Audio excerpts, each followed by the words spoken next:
Hello, everybody, and welcome back to Out of the Park 23 as the Minnesota Twins. To address one thing real quick, I did change the date of the draft. I just moved it up a month. There's two reasons that I did this. One is I think it's better for content purposes. I think that I like the idea of beginning of the year to the draft, draft to trade deadline to the end of the year. I think that makes a lot of sense for videos. But with the draft on July 11th, that means that there's it's like 2 weeks worth of games really, which created that kind of awkward, hey, this is the first 2 months of the year and then the draft. And I think this just makes a lot more sense for that purpose. So for content creation is one of the reasons I did. The other one is that I think that given kind of how Out of the Park structures a lot of their stuff, I think that doing it this way will be nice for allowing more time for rookies to actually get some playing time and kind of allow me to evaluate a little bit more earlier on.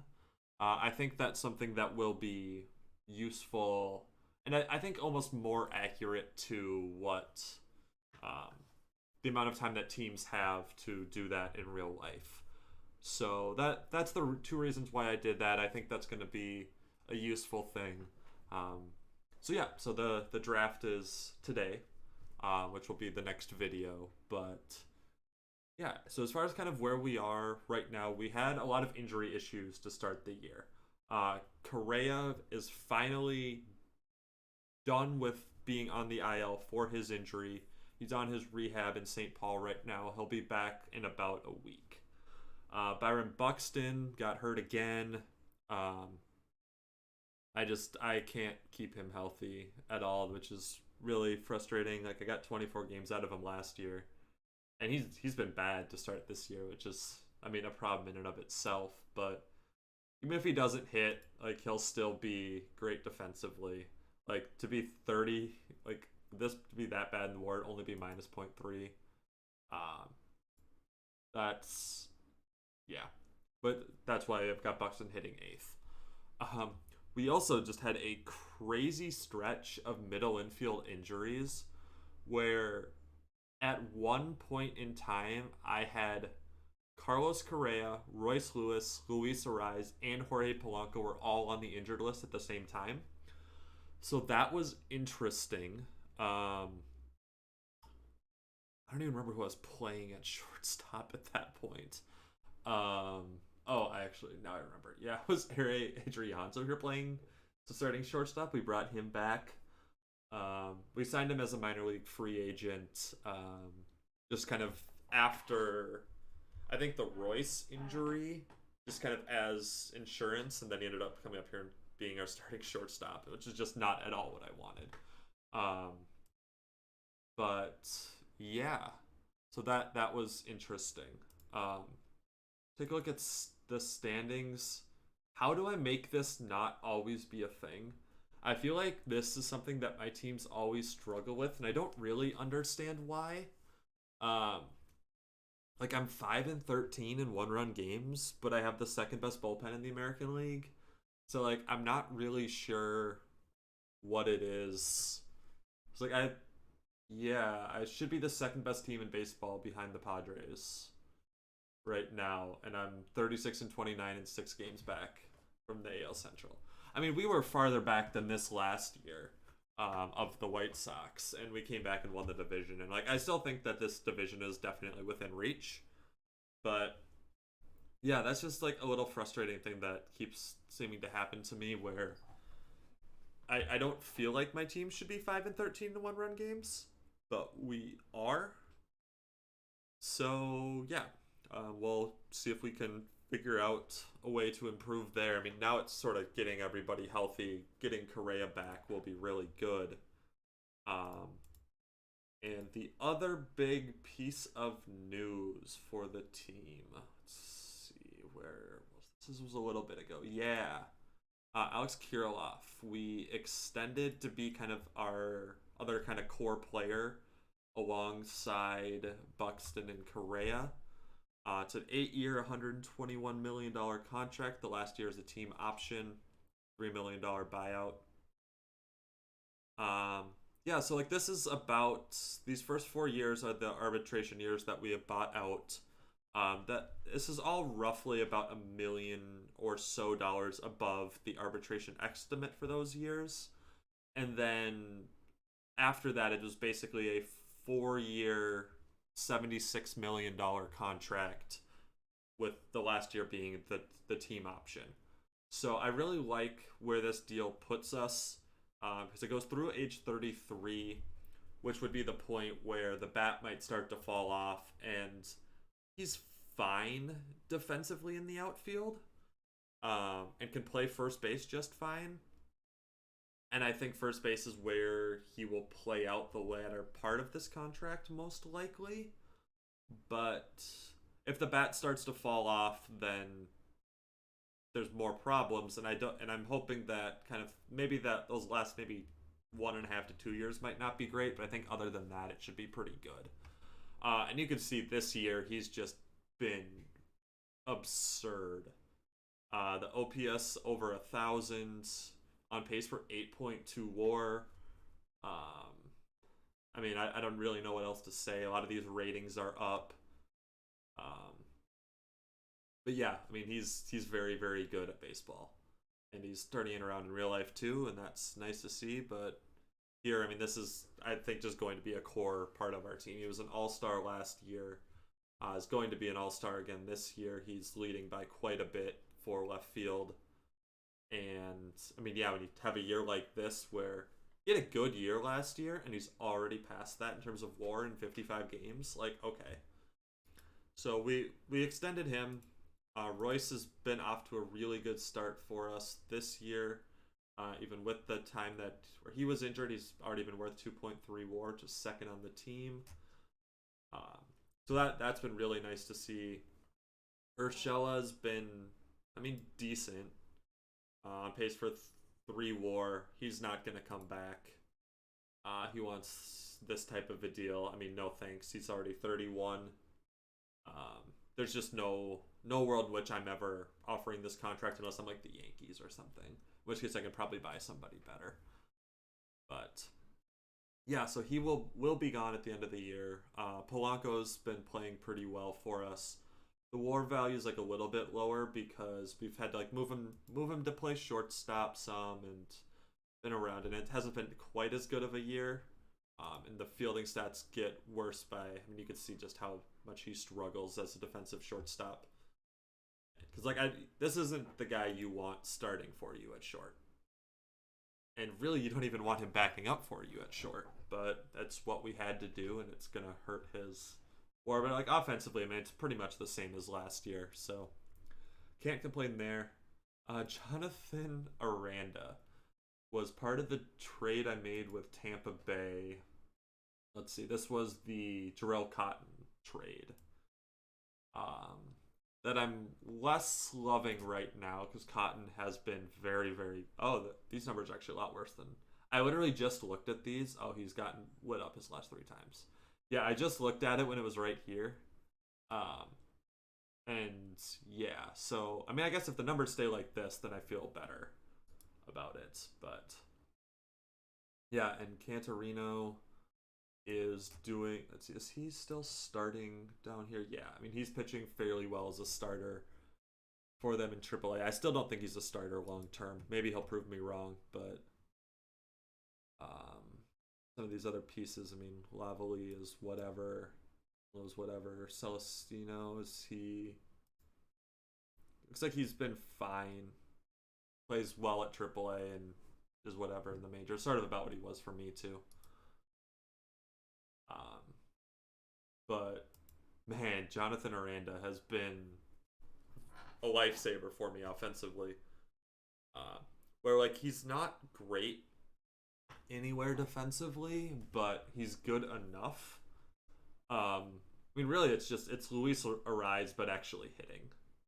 So I mean, like he's hitting 300. Like that, like he's doing what I wanted Luis Ariz to do, but like I can't. Ariz is unplayable. Like I tried really hard to make this work.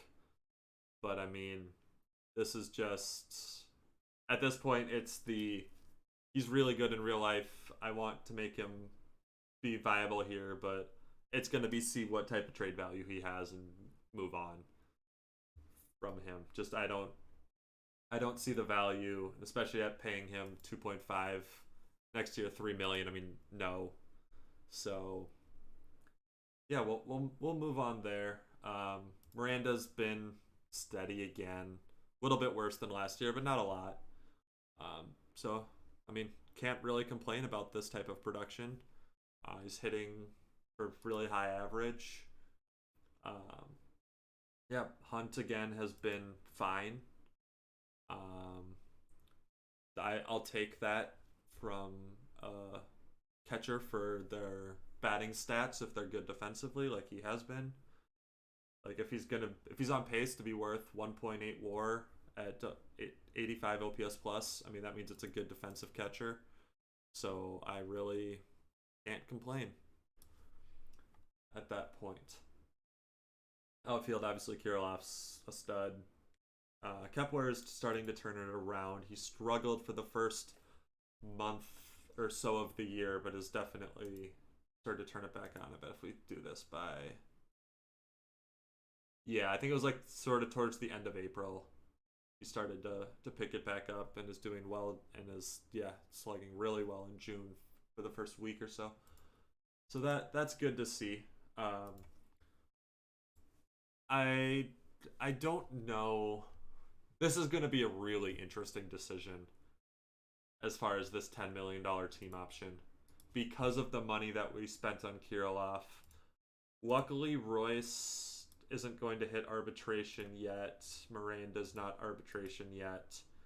I think Kepler is probably a keep through this team option and then see sort of where my corner outfielders and my minors are at that point of, especially if we struggle in 24, then that's probably a trade at that point, but we'll see. I like keeping him around. It's really good to have an elite defensive outfielder in the corner at least, even though, and especially so when I was rocking with Kyle Isbell as my center fielder for the first month and a half of the year.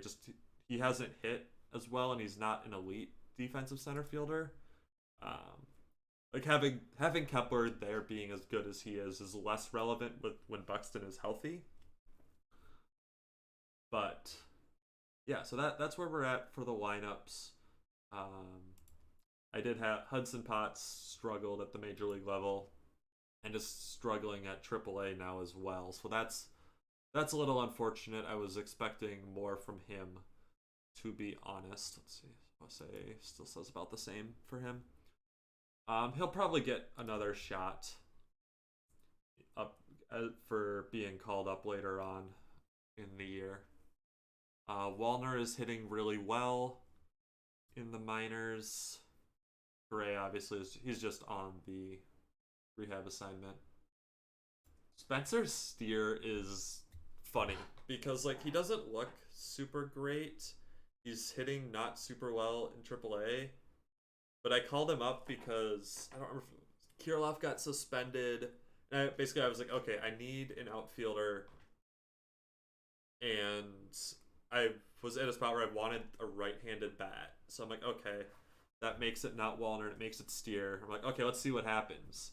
And he was hitting 300 through the first 11 games and then was terrible at the end. So I'm like, okay, good. Now that I have kind of right around when Buxton was able to be called back up is when we did that. But yeah, so that was a fun little story where he'll be able to say that he did that in the majors, but I'm not super convinced on him as a prospect or anything. And unfortunately, Larnack is just not gonna be anything. He's probably gonna get dropped off the 40-man when I need room because he's not hitting it even at AAA. So my scout continues to sour on him. So that's unfortunate.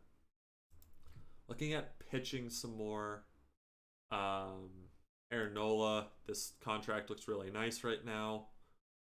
Um, Not really too much else to say other than he's an ace. Sonny Gray's been underwhelming, to the point where the $12 million isn't great to be spending on him, but he'll be done after the year, and I'll thank him for the 2 years. Chris Paddock has been really really good this year as well. It's nice to see him starting to turn it around some. Yandres Gomez has just been incredible. My scout has definitely heightened on him as well as OSA. Feel my scout's still a little bit higher. But yeah, so we were using him out of the bullpen. He was great out of the bullpen.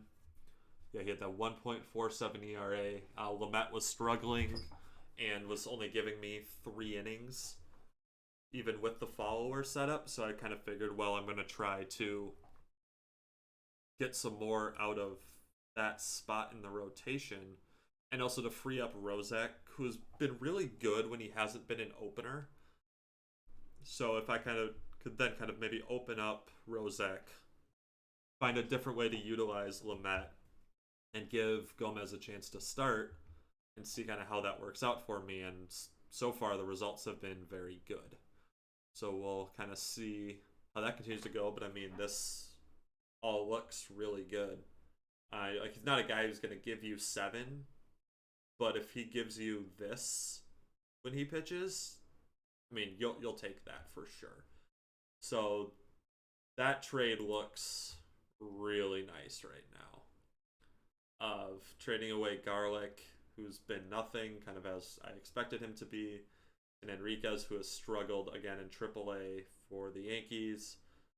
Pick up, I mean, Gomez, obviously, but Wozniacki as well is cooled off a little bit, but the FIP says that he should be doing a lot better than he is.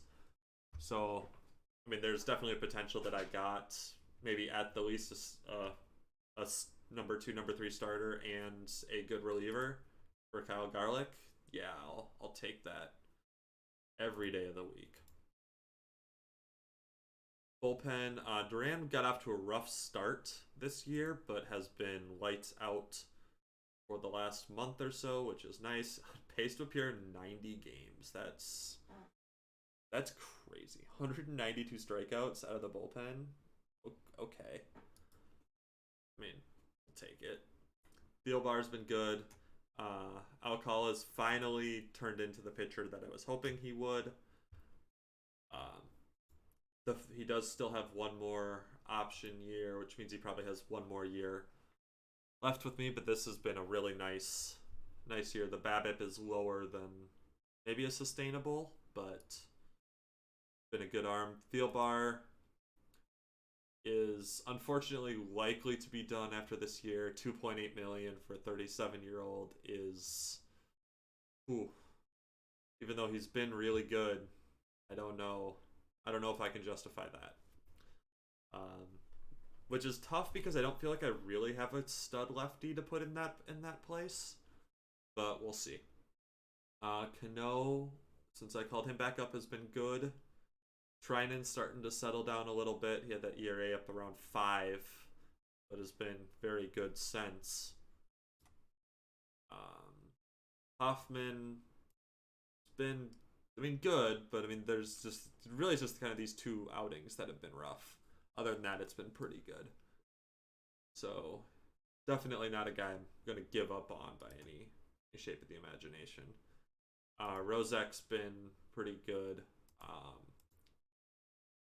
You could kind of sort of see the splits here, where this is as the opener that he hasn't been great, but then as a reliever he's been really good. So if I can just use him more, just full on in that relief role, hopefully that will be better for him. And now Lamet will be just using kind of as a long reliever, where I think you can kind of play up this stuff a little bit more, and the 35 stamina doesn't burn you as much.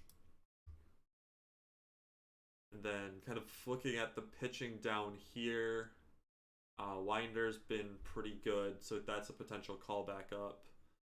I need to kind of figure out some stuff with my minor league pitching.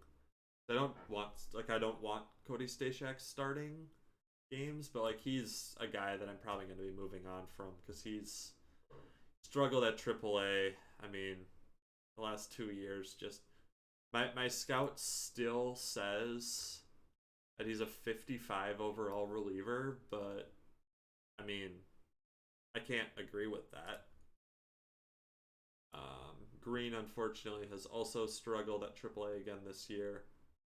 That's not just as a starter, it's as a reliever too. Um, but as far as kind of big relief arms that we'd be looking at, Whitley's been fine. I don't really care too much about him. White is healthy now and has looked pretty good since he came back from his injury. So that is good to see. If he does continue to do like that, then he'll be a guy that I'm gonna want to have a spot for in my bullpen next year, or even the latter half of this year. Jeffers, I'm still kind of on the fence with Naylor. I don't know that this is good enough. And he's looks. I think this scouting is even lower than the last time. I don't know. That looks the same, but he's really struggled. So I don't know. I think likely we're gonna return him and we'll call Jeffers back up to the majors because he's hit pretty well. So yeah, I think we'll probably do that in the near future. But as far as kind of some of the other prospects that we're gonna look at here with regards to pitching, Bryce Osmond has been good at A ball, so we did just bump him up to A plus. I'm hoping that this control will go up because he did. I mean, even this, like a walk every other inning, is still not great. But if you take that out, it's going to be lower for sure. But I mean, you still have some of these games, like this game, you had 7 walks here in 6 innings as well. I mean, it's hard. I mean, maybe as a bullpen guy, but that's a little unfortunate. Wasteman, my scout, has been rising on up to a 60 potential, where this is definitely a guy where if he gets off to a good start in rookie ball this year, we'll probably end the year in A ball, hopefully get him a couple starts there. He added a splitter this year. Other stuff. Hajar's been pretty decent. He'll probably end the year at Double A if these numbers continue. Especially because you can see he's had this rough start, but other than that, pretty good. And then let's see. Yeah, Malazovic's been okay, nothing special. Varland hasn't been great. Woods Richardson hasn't been great at AAA. I mean, that's another rough start for him. To the point where I have to probably consider sending him back down to Double A. The walks have been a problem for him as well, and he's not striking out as many guys. So the pitching depth is starting to thin a little bit. Moran's on the IL here. And Gibson, Long, and Varland have both struggled. So that isn't great to see. So we'll kind of have to figure some of that out. I mean, Hajar is probably the closest guy that I think is likely to make an impact for my major league team. I don't think Gibson, Long, or Varland are going to end up doing that. Yeah, Corrette has been underwhelming, though improving the last 3 starts. It's really the last 2 starts are much nicer to see, only 1 walk in each of them. So that's good. As far as the hitter side, kind of in some of these lower minors guys, Kjerstad is unfortunately out with a fractured foot, but is hitting very well. I doubt he makes an appearance in the big leagues this year, but is definitely could next year. Rodriguez is probably due for a call-up I would guess probably he'd be a guy I'd look to call up maybe around the trade deadline, but is off to a good start this year. Cavoko is also hitting much better. Or even though these stats relative to the league average are look like they're about the same, but kind of the raw numbers look much better. He's been good defensively. And while I don't think he'll quite be ready to take over for um, Urshela leaving next year, if I have kind of a guy fill the gap, Kavelko could be my guy in 25, I think. Is definitely a possibility, or end of 24. My scout has started to sour on Collier. He struggled in A ball, which is unfortunate. He's also been good defensively. But I mean, he is only 18, so we'll give him some time to hopefully get himself back on track, because I do like a lot of the stuff here defensively, and I think the bat could be good. Um, yeah, so I and then De Andrade unfortunately broke his kneecap. Was having a really good year in A ball. But yeah, that is the current state of the team. We're off to a better start than last year for sure. Um, but yeah, we're currently in the third wild card, 3.5 games above the Blue Jays. The AL West is very good this year, I guess, which is weird. We're fourth in runs scored, first in runs against. And yeah, I hope you guys have a good rest of your day, and I'll catch you in the next one. Bye.